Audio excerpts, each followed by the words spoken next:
कि जब से 1932 खतियान जब से स्थानीय नीति को लेकर जब से कैबिनेट में मंजूरी मिली है तब से झारखंड में बयानबाजी का दौर चला है कि जो झारखंड में रहकर झारखंड एक खाते हैं, लेकिन झारखंड का हित और झारखंड के लोगों का हित कभी नहीं चाहते हैं। दोस्तों, सबसे पहले हम शुरुआत करते हैं जो झारखंड के पिछले जो मुख्यमंत्री रहे हैं रघुवर दास की। पहले इसका बयानबाजी पढ़िए, आप स्क्रीन में देखिए। भाजपा के राष्ट्रीय उपाध्यक्ष सह पूर्व मुख्यमंत्री रघुवर दास ने कहा कि 1932 खतियान आधारित स्थानीय नीति की घोषणा कर हेमंत सोरेन ने एक बार फिर से जनता को धोखा दिया है। हेमंत ने 2022 में विधानसभा में ही कहा था कि 1932 खतियान आधारित जो स्थानीय नीति है नहीं बनाई जा सकती है। इसके बाद उन्होंने अचानक आनन फानन में कैबिनेट के पास कर दिया। सरकार की इस घोषणा से झारखंड की एक बार फिर आदिवासी और यहाँ की गैर आदिवासी के बीच उन्माद फैलाने का प्रयास किया गया है। पूर्व सीएम ने कहा है कि हेमंत सरकार ने 1932 खतियान के आधार पर स्थानीय नीति की घोषणा कर जनता के धोखा देने का काम किया है। उन्होंने कहा है कि सरकार आदि वास्तव में ऐसे लोगों को अधिकार देना चाहती है तो यह घोषणा के साथ नीति भी निर्धारित करे।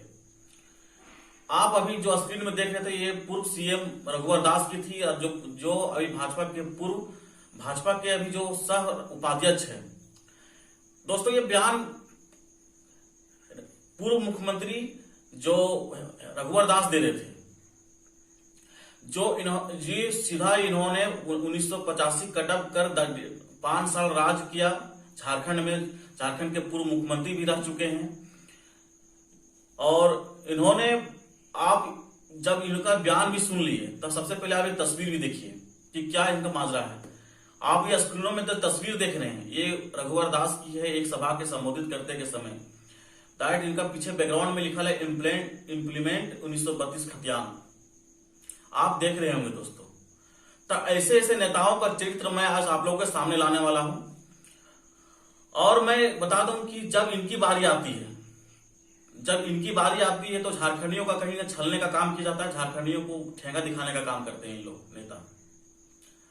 और जब ये विपक्ष में आ जाते हैं तो सिर्फ इनको याद आने लगता है कि झारखंड के हक अधिकार, झारखंड के मूलवासी, गैर आदिवासी और यहाँ के आदिवासी मूलवासियों की याद आने लगती है। तो ऐसे नेताओं को हम लोग को सामने लाना पड़ेगा। ये मसला अलग की बात है कि जो 1932 खतियान आधारित जो स्थानीय नीति है, ये कोर्ट इसे रद्द करेगी या मान्य करेगी या अमान्य करेगी, ये बात की मसला है। लेकिन जब मुसीबत झारखंड के लोग झेल रहे हैं तो मुसीबत में साथ कौन खड़ा है, ये हम लोग को देखने की जरूरत है। दोस्तों, हम बात उस पर करेंगे कि आखिर हमारा जो स्थानीय नीति एक मजबूत हो, हमारा स्थानीय नीति एक मजबूत आधार बने, इस पर साथ कौन खड़ा है, उस पर हम लोग चर्चा करेंगे। बात यही नहीं है दोस्तों, आप देख लीजिए कि अर्जुन मुंडा की हम बात करें, अर्जुन मुंडा ये भी झारखंड के पूर्व सीएम भी रह चुके हैं। लेकिन जब इतनी बड़ी स्थानीय नीति 1932 खतियान आधार की स्थानीय नीति, अभी तक इनका बयान तक नहीं आया है कि क्या है 1932 खतियान, क्या है झारखंड के लोगों की जरूरत, क्या है, क्या सच में 1932 खतियान आधारित जो स्थानीय नीति झारखंडियों के लिए हितकारी है या हितकारी के लिए, इनका अभी तक कोई बयान नहीं आया है। अब हम आपको दिखाते हैं रविंद्र कुमार राय की। रविंद्र कुमार राय, आपको पहले याद होगा कि जब मानव श्रृंखला थी बोकारो में, तो इन्होंने अपने आप को मतलब झारखंडी होने का एक मतलब परिचय देने की कोशिश की थी, जिन्होंने वहां के लोगों ने कुछ झड़प भी हुई थी। झड़प होने के कारण वहां के लोगों को भगाने का भी प्रयास किया था। तो वही रविंद्र राय है जो झारखंडियों को अपना दिखाने की कोशिश करते हैं। जब इनकी बारी आती है तो कहीं ना कहीं झारखंडियों के साथ छलने का काम करते हैं। तो ऐसे चेहरे को पहचानने की जरूरत है दोस्तों। मैं अभी पहले इन लोगों का चेहरा मैं आप लोगों के सामने दिखा दूं, उसके बाद मैं अपने बात पर छिड़कूंगा दोस्तों। अब आपको हम दिखाते हैं पूर्णिमा नीरज सिंह जो कांग्रेस की एक महिला विधायक है, जो झरिया की विधायक है। ये कांग्रेस की है, सरकार की विधायक है, सरकार इनके समर्थन से सरकार चल रहा है। लेकिन इसका बयान क्या आता है देख लीजिए आप। ऐसे नेताओं जो झारखंड में रहकर, झारखंड के विधायकी रहकर झारखंड के खाते हैं, झारखंड से इनका घर द्वार चलता है। ऐसे नेताओं को आप अपने हकीकत से देख लीजिए कि आप क्या कहना चाहती है। इनका बयान आप स्क्रीन में देख लीजिए। सबसे पहले ये लिखती कि यह वास्तव में झारखंड को फिर से जलाने वाला है। हालांकि यह जरूरी नहीं है कि कैबिनेट से प्रस्ताव विधानसभा में पास हो। सरकार को चाहिए कि ऐसा ऐसा प्रस्ताव लाए जो कोर्ट से टिक सके। सरकार का ऐसा प्रयास होना चाहिए कि जिसमें सभी वर्ग के लोगों को भावनाएं बनी रहे। मतलब इनका सीधा सीधी कहना है कि 1932 हटाकर यहाँ जो पिछले सरकार को जो 1985 थी वैसे नीतियों पर सरकार काम करे। तो फिर क्या यहाँ के जो आदिवासी हैं, मूलवासी हैं, सिर्फ क्या यहाँ के लोगों का घर पोछा करने के लिए है? ऐसे ऐसे नेताओं को हमें चिन्हित करना होगा दोस्तों। अब आपको मैं एक नेता की और हम बयान दिखाते हैं, आप देख लीजिए स्क्रीन में। ये है पीएन सिंह, ये धनबाद से सांसद हैं पीएन सिंह। आप इनका बयान अपने स्क्रीन पर देखिए दोस्तों। इनका कहना है कि वोट के लिए राजनीतिक स्टंट और कुछ नहीं है। यह राजनीतिक स्टंट है। राज्य सरकार झारखंड की भोली भाली जनता को गुमराह कर रही है। वोट के लिए राजनीतिक का प्रयास है। चुनाव के बाद से हेमंत सरकार के प्रति राज्य की जनता को लोकप्रियता कम होती जा रही थी। ऐसे कहीं ना कहीं लिखा नहीं है कि 1932 या 1965 खतियान वाले ही झारखंडी होंगे। खतियान कोई नई पॉलिसी नहीं है। 1932 खतियान का प्रस्ताव उलझन पैदा करने वाला है। इससे किसी का भला नहीं होने वाला है दोस्तों। इनका सीधा सीधी कहना है कि 1932 खतियान उलझन पैदा करने वाली है।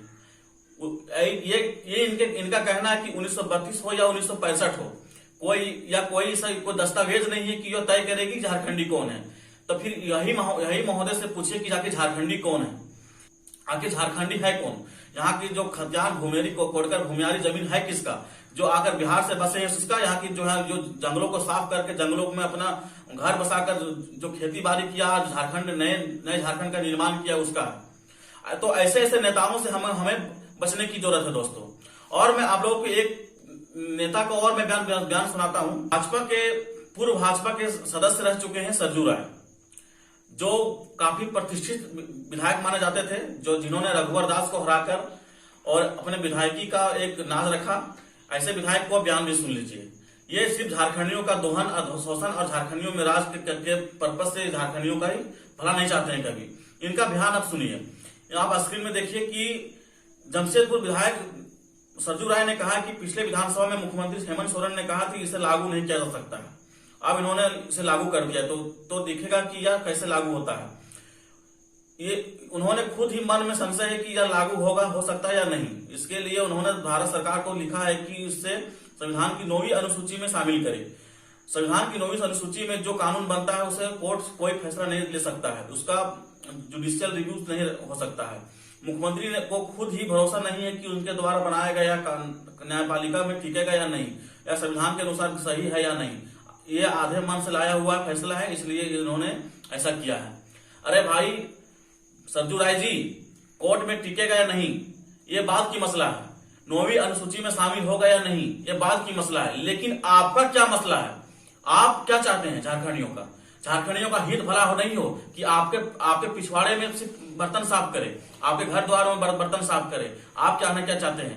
आपको ये स्पष्ट करना होगा कि झारखंड में आखिर कौन नीति चलेगी, झारखंड में स्थानीय नीति के आधार क्या होगा। आप क्यों नहीं तय करते हैं? आपकी तो सरकार थी, आप भी तो खाद्य आपूर्ति मंत्री रह चुके हैं 5 साल।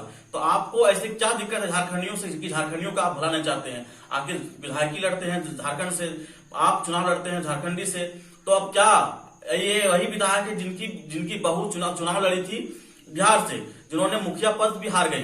तो ऐसे ऐसे विधायकों को चयन करना होगा कि झारखंडी और बिहारी को जो बीच में तालमेल जो रखने का कोशिश करते हैं ना, कि 2 टांगों का पैर फैलाए हुए, ऐसे विधायकों को आप चयन करना होगा। और ऐसे ऐसे विधायकों को चेहरा सामने करना होगा। क्या आधार होना चाहिए, क्या लागू होना चाहिए, नहीं लागू होना चाहिए, ये वहां से पूछेंगे। लेकिन इसको वोट क्या है, क्या चुनाव क्या लड़ना है, पंजाब से आकर और हरियाणा से आकर, दिल्ली से आकर, यूपी से आकर यहाँ के चुनाव लड़ सकते हैं। इनके लिए किसी की परामर्श की आवश्यकता नहीं होती है। ये जब वहां से को चुनाव लड़ना होता है तो आपके सीधा जाके बहुत सीधा टिकट मांग लेते हैं। तो ऐसे ऐसे नेताओं को हमें चयन करना होगा दोस्तों। अब हम बारी सुनाते हैं कि अनूप सिंह, आप जो काफी चर्चित विधायक रहे हैं, अनूप सिंह जो कांग्रेस के विधायक हैं, अनूप सिंह जो बोरियो की बैरमो विधानसभा के हैं। बैरमो विधानसभा इनका साफ स्पष्ट है कि मैं यहाँ के स्थानीय नहीं हूं, लेकिन झारखंडी हूं और 1932 खतियान का मैं समर्थन करता हूं। और मैं 1932 खतियान का समर्थन करता हूं। मैं झारखंडी होने के नाते मैं यहाँ के आदिवासी मूलवासी को मैं हक अधिकार नहीं मानना चाहता हूं। 1932 से मुझे कोई ऐतराज नहीं है। इसी प्रकार बन्ना गुप्ता का बयान भी आया।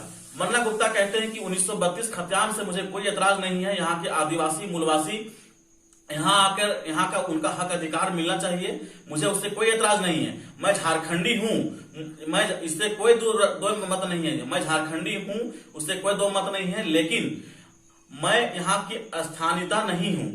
आप ये बात गौर से सुनिएगा, मैं यहाँ का स्थानीयता नहीं हूँ, मैं झारखंडी हूँ। मैं काफी वर्षों से झारखंड में आकर बस रहा हूँ, इसका मतलब ये नहीं होता है कि मैं यहाँ का स्थानीय बन जाऊं। मैं नहीं चाहता हूं कि मेरे वजह से किसी यहाँ के आदिवासी मूलवासी गैर आदिवासी का हक अधिकार मरे। दोस्तों ये थी कुछ नेताओं का बयान जो आप लोगों के सामने मैं रख दिया हूं, और मैं अपने मंतव्य से कहना चाहता हूं कि ऐसे नेताओं को परिचय कराने की जरूरत नहीं है। आप इसे चिन्हित कीजिए और आने वाले चुनाव में ऐसे लताड़ कर भगाइए जो आने वाले दिनों में सिर्फ आपको झारखंडी होने का एक गर्व हो।